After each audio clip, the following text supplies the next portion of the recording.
जय श्री कृष्ण। मारू नाम से सोनिया। सोनिया ना किचन में तमाરું स्वागत है। तो आज આપણે બનાવીશું પાણીપુરીની પૂરી। તો શરૂ કરીએ।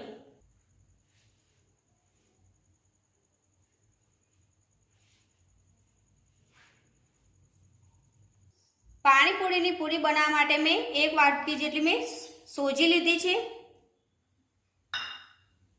અને અડધી વાટકી જેટલો મેં ઘઉંનો લોટ લીધો છે। આને મિક્સ કરી દઈએ।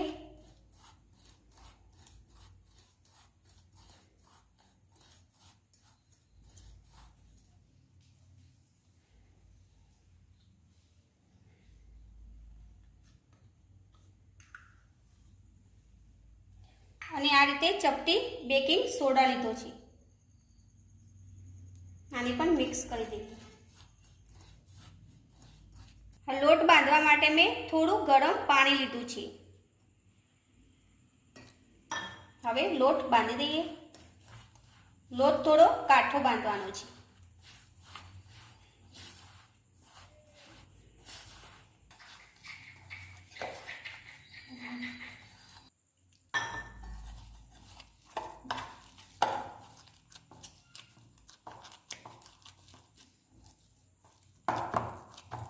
तो लोट आपणे बांधी दीधो छे, तेने 10 मिनिट माटे रेस्ट करवा मूकी दीए। तो 10 मिनिट थई गई छे। हवे आ रीते आ लूओ लईने आपणे रोटली वणी दईशुं।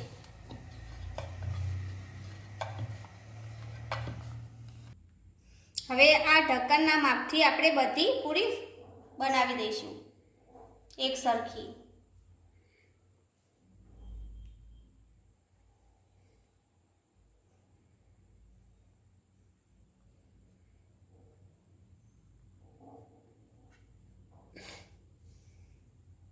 तो आटली आपणे पतली पूरी वणवानी छे।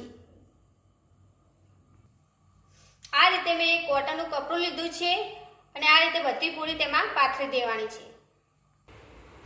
आ रीते मैं बधी पूरी वणी दीधी छे। हवे तेने 10 मिनिट माटे राखीशुं। हवे आपणे तेल गरम करवा मूकी दईए। तो 10 मिनिट थई गई छे। हवे आ पूरी तळवा माटे डिशमां काढी दईए। तो तेल आपणुं गरम थई गई छे। हवे पूरी बधी आपणे तળી लईए।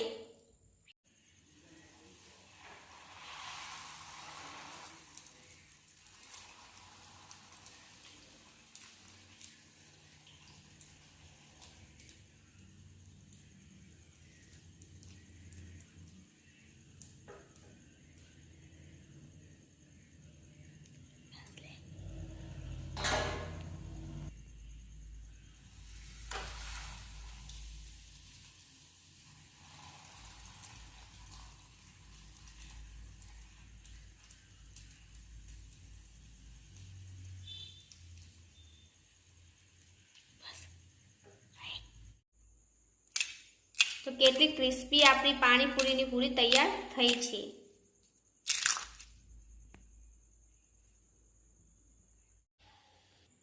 तो पाणीपुरीनी पूरी तैयार थई गई छे। हवे सेम प्लेटमां आपणे सर्व करी दईए।